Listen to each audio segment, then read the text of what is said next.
कहीं आप हर बार यही पूछते थे निर्मला सीतारमण जी से, इतना बम्पर कलेक्शन है तो हमें कब मिलेगा? अब वो ही फायदा अनुराग भदौरिया जी कंज्यूमर को पास हो रहा है, तो ये अच्छी बात है ना, एक व्यवस्था से आगे बढ़े हम जी। अनुराग जी।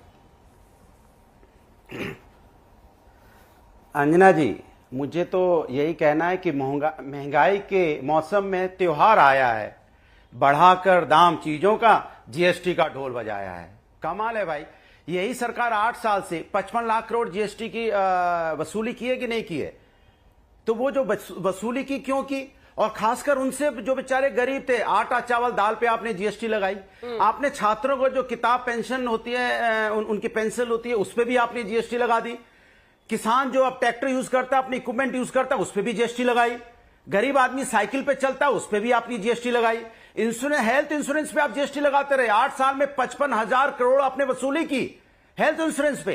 तो इसका जिम्मेदार कौन होगा? इतने दिन तक जब आप गरीबों से जीएसटी और मिडिल क्लास से वसूलते रहे, जिनकी कमर टूट गई, ना जाने कितने बच्चों ने अपनी पढ़ाई छोड़ी होगी, ना जाने कितने किसान इससे परेशान होकर उन्होंने क्या क्या उनकी जिंदगी से दर्द गुजरा होगा, क्या उनका वो दर्द वो घाव वापस आ जाएंगे? 8 साल तक उन्होंने झेला तो है, इसलिए हम कहते हैं कि बचत है कि चपत है, ये तो बताएं। आपने जो इतने लोगों को परेशान किया, उसकी जिम्मेदार कौन होगा? इसका भी तो जवाब इनको देना होगा कि नहीं देंगे, बता दीजिए मुझको। दूसरी बात, बार बार जीएसटी की बात करते हैं और लंबी लंबी बातें यहां पे गाते हैं। ये तो हमें वही कहानी याद आ गई, एक पिक्चर आई थी, आपने देखा होगा, जिसमें राजेश खन्ना जी कहते हैं पहले दाम बढ़ा दो, 20 रुपए कर दो किसी चीज का, फिर जनता कहे कि दाम बढ़ गया, महंगाई होगी, फिर उनको बुलाएंगे, कहेंगे 10 रुपया कम कर दिया, फिर नेताजी की जय हो, नेताजी की जय हो, 10 रुपया कम हो गया। अरे भैया, उसके पहले आपने बढ़ाया क्यों? जीएसटी लगाया क्यों? अनुराग जी बड़ी इंटरेस्टिंग बात कर रहे हैं कि जैसे केवल केंद्र सरकार ने ये कर, राज्यों का भी तो 50%, स्टेट जीएसटी और सेंट्रल जीएसटी का 50-50% रेवेन्यू शेयर है। तो मुझे ये बात इनकी समझ नहीं आई, मेरे को जस्ट लगा कि ये पॉइंट आउट करें। राज्यों ने भी आधा पैसा लिया है, जो आप वसूली की बात कर रहे हैं वो राज्यों ने लिया है, आधा तो आप लोगों ने लिया, पता नहीं इस बीच इनकी सरकार नहीं, शायद मुझे लगता है यूपी में तो थी एक बार सरकार हो ना हो, बट आधा तो राज्यों के पास है। एक मिनट सुनिए, अरे बात सुन लीजिए। अरे मैं आपसे पूछना चाहता हूं, फिर डीजल पेट्रोल पे आपने क्यों नहीं जीएसटी रखा?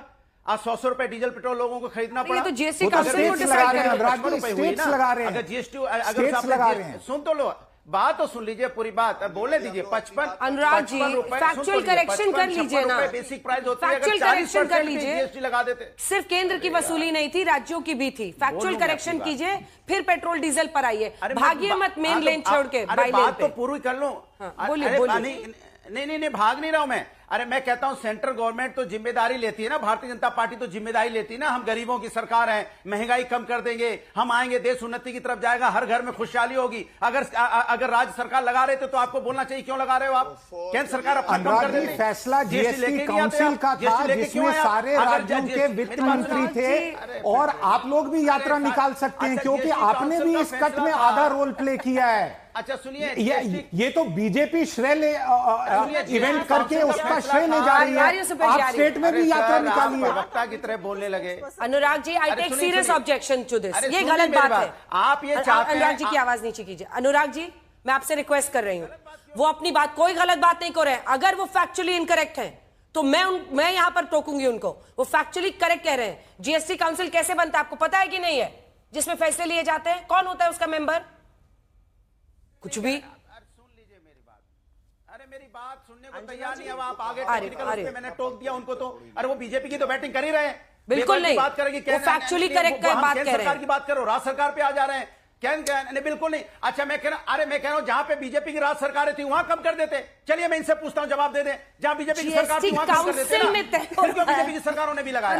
किसी भी स्टेट ने इस जीएसटी काउंसिल मीटिंग में किसी भी स्टेट ने अपोज नहीं किया था। अंजना जी, आपने वित्त मंत्री से इंटरव्यू किया जहां उन्होंने ये कहा कि it was a unanimous decision. एक सेकेंड अनुराग जी, होता क्या ना कि देखिए, पूरे सम्मान के साथ गगरी पूरा भर लीजिए, नहीं तो चलते चलते छलकने लगता है। सुनिए मेरी बात, जो जीएसटी काउंसिल बनता है उसमें सभी वित्त मंत्री रहते हैं और मिलकर फैसला होता है। अपने राज्यों को अलग नियम नहीं बता सकती है कोई सरकार कि हमारे बीजेपी वाले राज्यों में आप अलग कर दीजिए। वो रेट तय होते हैं जीएसटी काउंसिल में, और वो अनअपोज्ड हुआ था। अनुराग जी 2 लाइन में अब अपनी बात पूरी कीजिए, उसके बाद से आगे बढ़ेंगे। आपकी बात 2 लाइन में जवाब दे रहा हूं। आपकी बात मान ली कि जीएसटी काउंसिल में फैसला होता है, मान ली मैंने आपकी बात, होता मान भी है। ली, यही सच फिर है। जब आपको रोल बैक करना होता है, जीएसटी लगाना होता है, अरे सुन तो बोलने नहीं दोगे। अरे हाँ बिल्कुल, मुझे सच पता है, इसीलिए मैं कह रहा हूं, मान ली आपकी बात। लेकिन ये बताइए, देश के प्रधानमंत्री और भारतीय जनता पार्टी की सरकार जो है, वो फिर जीएसटी लगाने पे बाबई क्यों लूटती है, फिर जीएसटी हटाने पे बाबई क्यों लूटती है? सारे फैसले तो आप भी लूटते ना करती है, तो फिर बाबई ये क्यों लूटते हैं? वाहवाही तो लूटी जाती है, जैसे आप वाहवाही लूटते हैं कि हम मेट्रो लेके आए, आप वाहवाही लूटते हैं, आपको भी लूटना चाहिए था। चाहते हैं आप? जब आपकी यूपी में सरकार लगाया तो जीएसटी काउंसिल ने लगाया, हटाया तो सरकार ने हटाया। इसका जवाब क्या देंगे? जी भदौरिया जी, उस समय आप भी कह सकते थे कि हमने राज्य में इतना जीएसटी वसूला, इतना वसूली, क्या मतलब जीएसटी कलेक्ट किया। वसूली शब्द ही बहुत इसके लिए गलत है लेकिन टैक्स कलेक्ट किया, इतना कलेक्ट किया। आप भी करते थे, आप भी गर्व से बताते। आपको डर लगता होगा कि हम बताएंगे कि भाई तुमसे इतना पैसा हमने ले लिया है, और ये तो गर्व से बताते थे कि हमने इतना टैक्स कलेक्ट कर लिया है। गौरव जी, दोनों की बातों का जवाब दीजिए, क्योंकि घूम फिर कर बात वहीं पर आ रही है। इतना टैक्स आपने पहले लगाया और बाद में उसको हटाकर अपनी पीठ थपथपा रहे हैं। मैं उत्तर देता हूं।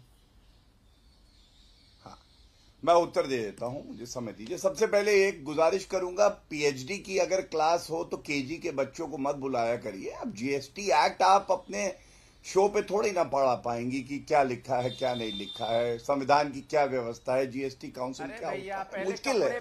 लेकिन ठीक है, अब मैं उत्तर देता हूं। सबसे पहले इनकी नजरें हमेशा जो है इधर उधर ही रहती हैं। अरे कुछ तभी जनता ने लताड़ा है। देखिए चालू हो गया अब जनरेटर। अब अंजना जी मेरा समय है, मैं उत्तर दे लूं? बोलिए जल्दी बोलिए। देखिए कांग्रेस की प्रवक्ता ने अभी कहा जीएसटी का लूट महोत्सव। जब मैंने कहा कि ये एक जश्न का उत्सव है, तो मैं ये पूछना चाहता हूं, 41% डेवोल्यूशन होता है। अगर ये लूट महोत्सव था तो कांग्रेस के जो शासित राज्य हैं वो क्यों लेते थे अपना हिस्सा? लूट में से तो लेना नहीं चाहिए था।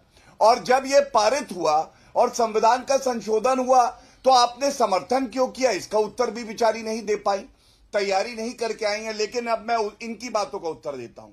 इन्होंने कहा 55 लाख करोड़ वसूले। पहली बात तो कर व्यवस्था होती है, कर लिया जाता है, संविधान इसकी इजाजत देता है। इनको यह नहीं पता है कि 40 लाख करोड़ रुपए तो लाभार्थियों को डायरेक्ट बेनिफिट ट्रांसफर में गए हैं। जैसे 3.5 लाख प्रधानमंत्री किसान सम्मान निधि में गए हैं, करीब 8 लाख करोड़ रुपए जो 80 करोड़ भारतीयों को अनाज जा रहा है कोविड के समय में, तब से जा रहा है। तो खड़गे जी को यह पता होना चाहिए कि अगर कर इकट्ठा होता है तो उसके बाद वो जनता के हित में लगता है। दूसरी बात, क्यों बदलाव अब आया? देखिए कांग्रेस को यह है कि इनकी गाड़ी रॉकेट लॉन्च नहीं होता, गाड़ी चलती नहीं। ये चाहते हैं रोड पे गाड़ी आए 5th गियर पे लगा दो। एक आंकड़ा देता हूं आपको, जब जीएसटी लागू हुआ अंजना जी, तो उस वक्त कलेक्शन कितना था? 2017 अगस्त में 90,670 करोड़, ठीक है।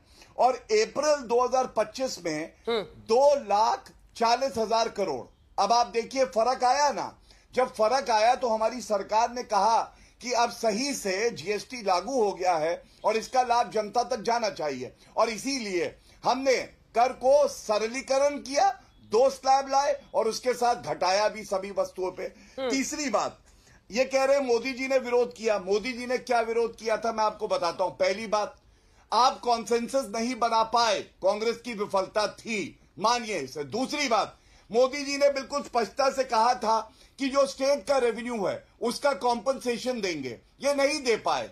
नरेंद्र मोदी जी के नेतृत्व में श्रद्धेय अरुण जेटली जी ने सुनिश्चित किया कि इनको कॉम्पनसेट किया जाए जो इनका नुकसान होगा। तीसरी बात, जैसा अभी सिद्धार्थ जी ने कहा, आपको एक बैकएंड आईटी सिस्टम बनाना था, इंफ्रास्ट्रक्चर, वो कांग्रेस के समय में था ही नहीं, तो लागू कैसे करते? और चौथी बात जो सबसे महत्वपूर्ण है, केवल मुंह जबानी बात कर देना, चाहे महिला आरक्षण हो, चाहे 1 रैंक 1 पेंशन हो, चाहे जीएसटी लागू करना हो। अरे सपने देखे मुंगेरी लाल कांग्रेस ने, पूरे किए नरेंद्र मोदी जी ने, ये सच्चाई है। अब समाजवादी पार्टी पे आते हैं। समाजवादी पार्टी तो जो किसानों का यूरिया होता है, फर्टिलाइजर होता है, उस पे वैट लगाती थी पूरे देश में, जो सबसे ज्यादा था। आज किसानों की बात कर रहे हैं। दूसरी बात, जब इनसे कहा गया पेट्रोल पे वैट कम करो, अखिलेश यादव मुख्यमंत्री थे आधे, उन्होंने कम नहीं किया, बढ़ा दिया था। जी, जी। वादा किया था चुनाव में, वादा पूरा नहीं किया, वादा तोड़ा। ठीक। आज ये हम लोगों को सुप्रिया जी। उंगलियां उठाते हैं हाँ। जब पूरे देश की जनता नरेंद्र मोदी जी को आशीर्वाद